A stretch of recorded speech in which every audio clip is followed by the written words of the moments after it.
Okay, so now you know how to draw the shape. It's a very simple shape, you know, it's a potato, a sweet potato, but there's nothing much to that. And I'll go over how to draw the next vegetable when I move on to blending. But for right now, we're doing the stippling. So I have this one already started because stippling takes some time, as you all know. I'm gonna gather my colors. Okay. So I don't have these exact colors. So what do? You do the smartest thing. You find the closest color. So I have brown, I have a black for some shadows, and I have an orange. So it seems to be the closest colors that I have. And you can see that there's a really white mark right there. So I'm going to go ahead and mark that out. I'm going to mark that out in pencil. And that's something that I could erase. You see the pencil. So you don't want to mark it out in marker just yet. So I'm just going to mark it out in pencil so that I could know to leave that area white. Okay? It's also fairly light on this side, right underneath hair, and it's darker at the top, as you can see here. So what I'm going to do, I have my dots really close together, forming clusters at the top there to show the darkness of it. And I'm starting with the brown, and I'm going to do the same thing, a similar thing, at the bottom, but I'm not going to put my dots as close together as I have them there. Okay? Because this is a lighter shade.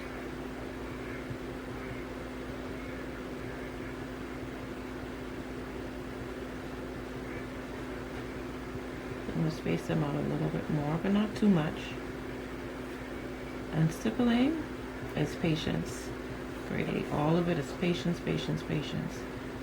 Because you don't want to end up with going so fast and then your lines end up like that. That's not what you want. You want your lines to be consistent dots. They all look the same, so don't rush it. And it's better to space them out first because you can always go back and add more dots.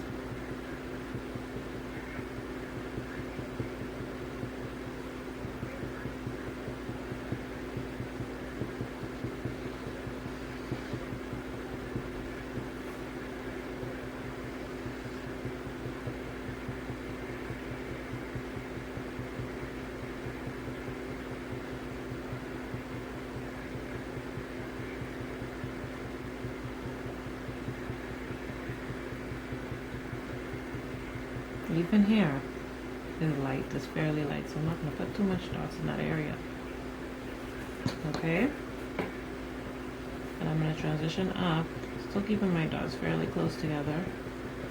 So this would be what I would call my mid-tone values.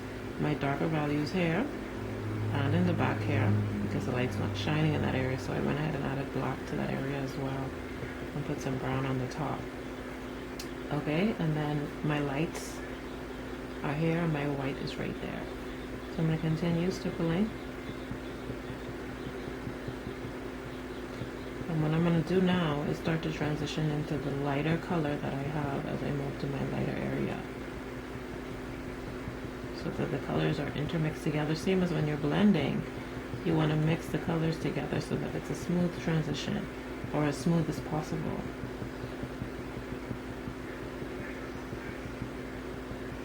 I hope you all have your markers at your disposal.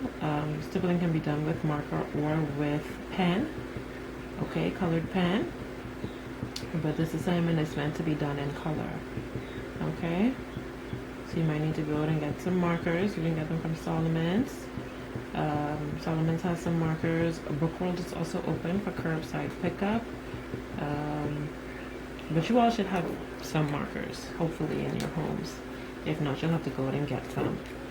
And I'm going to come in with my orange, and I'm going to start below the line where I stopped, below the brown line where I stopped. I'm going to bring it up and space them out. Even more so than I did before. And with stippling, it's just a lot of back and forth with your colors.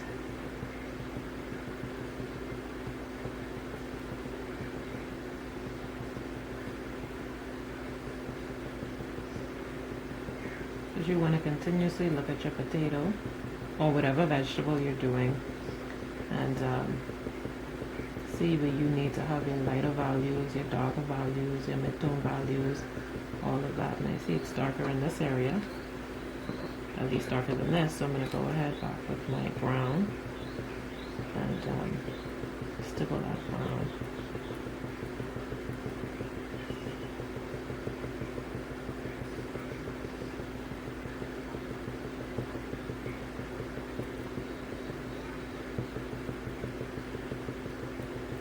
So I'm going to put my dots closer together because that area is much darker.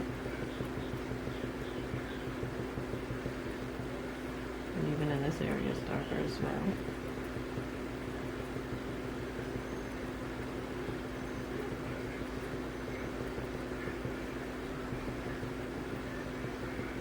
And I think that I need to have more dots in this area because even though it's lighter, it looks like it's the same value as this up here. So we don't want that. We want to see the difference in our values.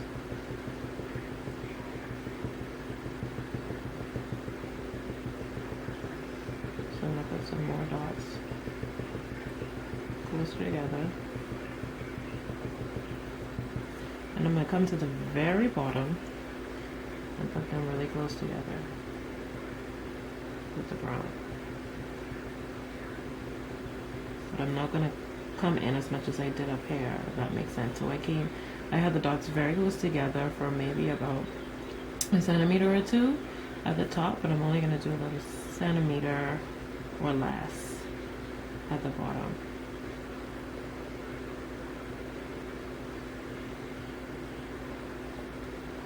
What you could also do is bring it up, bring this down further, bring the cluster of dots further down.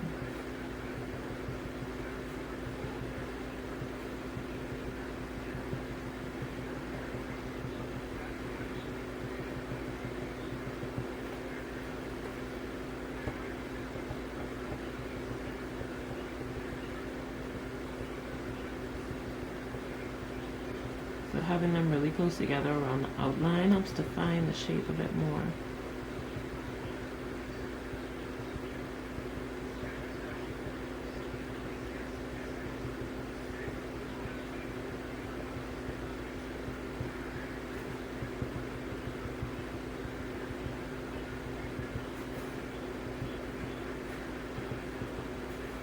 So it's a lot of back and forth movement. Bring these up a little bit more even.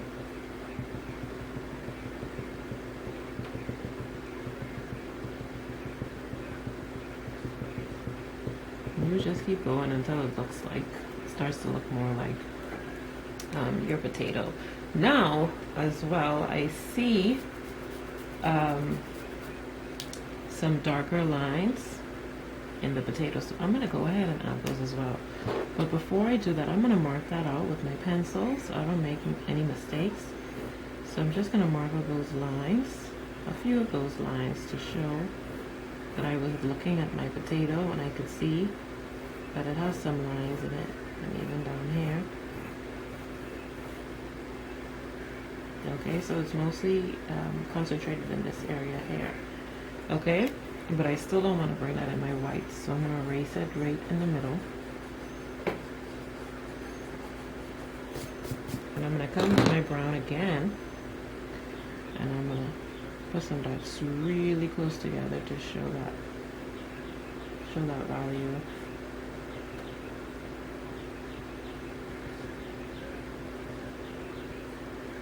And let it transition upwards.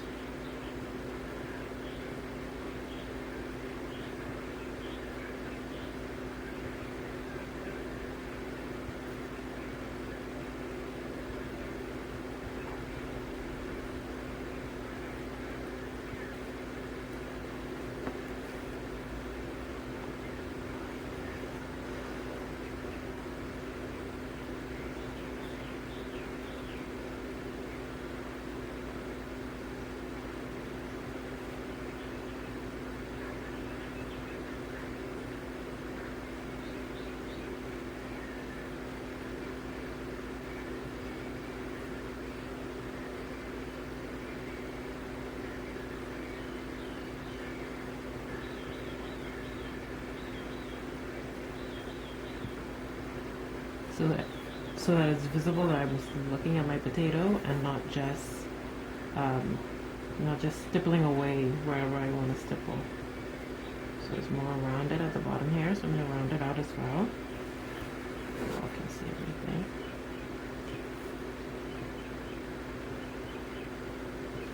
Same thing up there. Has a little bit of a curve.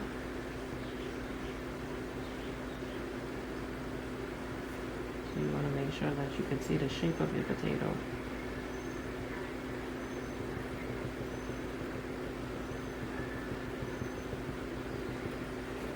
Okay, I'm going to add my orange, a little bit more, really space it out nicely.